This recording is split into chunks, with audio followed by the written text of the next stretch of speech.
건강한 자신감으로 내 건강을 지키자. 취미생활과 함께하는 건강한 삶 만들기.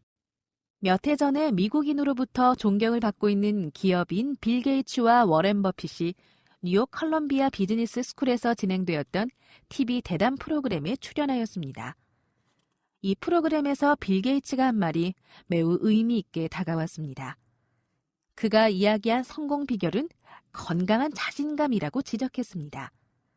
그리고 가능한 책을 많이 읽고 책 속에서 많은 것들을 배우라고 했습니다. 빌 게이츠가 지적한 성공의 기초는 자신감이 아니라 건강한 자신감이라고 강조했습니다. 그가 청년들 앞에 강조한 건강한 자신감이란 무엇을 말한 것일까요? E.M. 그레이 교수의 The Common Denominator of Success라는 저서에는 성공적으로 산 사람들의 생애와 그 삶의 철학, 그리고 업적들을 자세하게 분석하고 성공한 사람들의 공통분모를 소개하고 있습니다. 무엇보다도 정열을 다해 즐기면서 최선을 다하는 사람들이 성공을 했다고 했습니다. 그리고 인간관계가 원만하고 좋았던 사람들이 성공했다고 하고 운도 가세했다고 분석했습니다. 이처럼 자기가 선택한 일에 가치를 느끼며 모든 에너지를 쏟아 정열적으로 살아가는 태도가 바로 건강한 자신감이 아닐까요? 누구를 미워하고 누구를 비방하고 누구를 좋아하고 누구와 다르고 누구와 원수지고 이러한 상태로는 건강한 자신감을 얻을 수 없습니다. 즉 자신의 주체가 자신이 아닌 타인에게 의지하고 자신보다 타인에게 집중하게 된다면 건강한 자신감을 얻기는 힘들 것입니다. 건강한 자신감은 바로 정직하게 땀을 흘린 노력의 대가로부터 얻어집니다. 운동의 이점이 바로 여기에 있습니다. 모든 스포츠는 기초 동작부터 시작하여 한 단계씩 발전해 나가기 때문에 꾸준한 연습을 통해서 실패와 성공 모두를 경험합니다. 이러한 과정을 통해서 작은 성취감들이 마음에 쌓이게 되고 이 성취감은 바로 건강한 자신감을 만들어냅니다. 심리학자 벤도라 교수는 건강한 자신감은 자긍심을 높여줄 뿐만 아니라 자기 효능감을 높여주어 어떤 일을 수행하더라도 성공률을 높여준다고 주장했습니다. 또한 하버드의대 정신과 존 레이티 박사는 도파민, 세로토닌, 노르에피네프린 등 신경 전달 물질이 운동 후 증가된다고 밝혔습니다. 운동을 하면 집중력, 진정 효과, 추진력 등 효과가 있으며 특히 항우울제인 프로작과 리탈린을 복용하는 효과를 얻는다고 강조했습니다. 이러한 작용은 뇌의 주도권을 약이 아닌 자기 자신에 의해 실현시키는 것입니다. 운동은 자존감과 자기 효능감, 건강한 자신감을 향상시키는 데 도움이 되므로 우리는 꾸준한 운동을 통해 건강한 자신감을 키워야 합니다. 빌 게이츠는 왜 젊은이들 앞에서 성공의 비결이 건강한 자신감이라고 강조했을까요? 건강한 자신감이 넘치는 젊은이들이 많을수록 그리고 건강한 자신감이 넘치는 지도자들이 많을수록 건강한 사회, 나아가 건강한 국가에 긍정적인 영향을 미치게 됩니다. 이런 지도자들은 국민들로부터 존경과 신뢰를 얻습니다. 빌 게이츠나 워렌 버핏과 같이 자신이 모은 전 재산을 사회에 환원할 수 있는 용기가 바로 건강한 자신감에서 나오지 않았을까요? 부분에 집착하는 것보다 전체를 볼 줄 아는 사람이 건강한 자신감을 가졌다고 할 수 있습니다. 나무만 쳐다보는 사람은 숲을 보지 못합니다. 숲이라고 하는 전체를 볼 수 있어야 합니다. 산행을 하다가 조난을 당할 경우 등산 전문가들은 높은 곳으로 올라가라고 조언을 합니다. 가장 높은 곳으로 올라가서 저 밑을 한눈에 훤히 내려다보고 내가 가야 할 방향을 정한 다음 내려가야 조난을 해결할 수 있습니다. 그러므로 성숙한 학생들은 부분보다 전체를 봅니다. 그런데 미숙한 학생들은 언제나 부분에만 집착합니다. 또한 작은 것을 보고 큰 일을 망치는 경우가 있습니다. 성숙한 대학생은 보다 멀리 보며 눈앞의 현실을 보는 것이 아니라 다음 몇 차원 높이 멀리 보는 것입니다.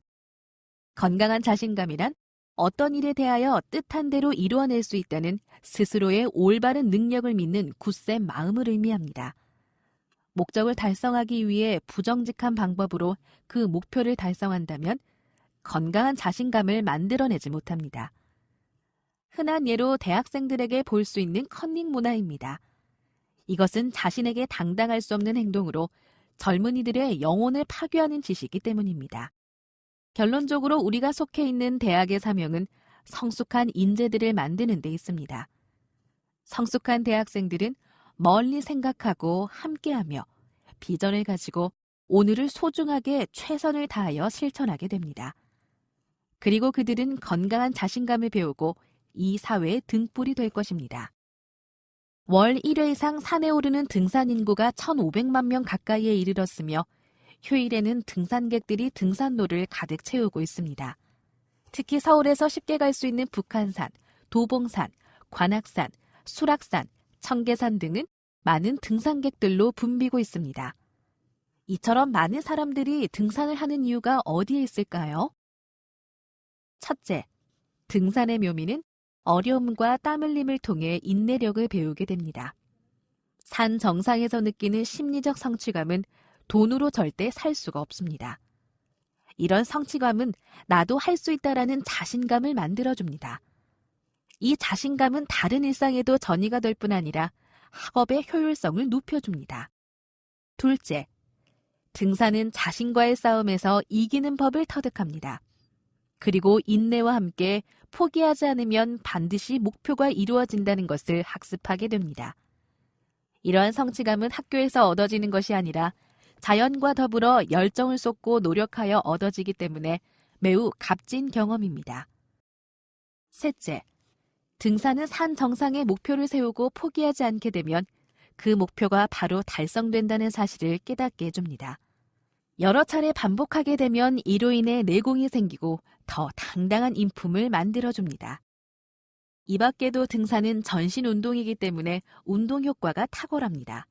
산에 오르기 위해서는 저중강도 운동을 장기간 해야 하기 때문에 에너지 연소율이 높아 다이어트에 무척 도움이 됩니다. 여러분, 학업이나 취업으로부터 스트레스나 우울한 감정이 생기면 등산 복장을 갖추어 가까운 산이라도 오르기를 권장합니다. 어느 정도 산에 오르면 베타 엔돌핀이라는 호르몬이 기분을 상쾌하게 만들어줍니다. 이런 기분은 책상 앞에서는 절대 경험할 수 없습니다. 또한 산행 중 피톤치드, 경관, 음향, 음이온, 빛 등은 우리의 심신을 안정화시켜 치유의 효과를 경험하게 됩니다. 등산은 눈 건강에도 큰 도움을 줍니다. 우리들은 늘 컴퓨터, 스마트폰, TV 등을 오래 보는 습관들로 눈 건강에 악영향을 미치고 있습니다. 하지만 등산을 할 때 먼 곳을 응시하는 경우와 산이 가지고 있는 고유의 초록색은 눈의 수정체 피로를 감소시키는 효과가 있고 눈 건강에 좋은 영향을 주어 현대인들의 눈 건강에 도움이 됩니다. 건강하기를 원하는 대학생 여러분, 주말마다 가까운 산을 정복해보기 바랍니다. 물리적인 에너지는 소비되지만 정신적인 힘을 얻게 되는 경험을 하게 될 것입니다. 산 정상에 올라가 크게 자신의 미래를 바라보기 바랍니다. 그러면 자신감을 얻게 될 것입니다. 이 등산을 통해 여러분들의 몸과 마음이 더 성숙되기를 축복합니다.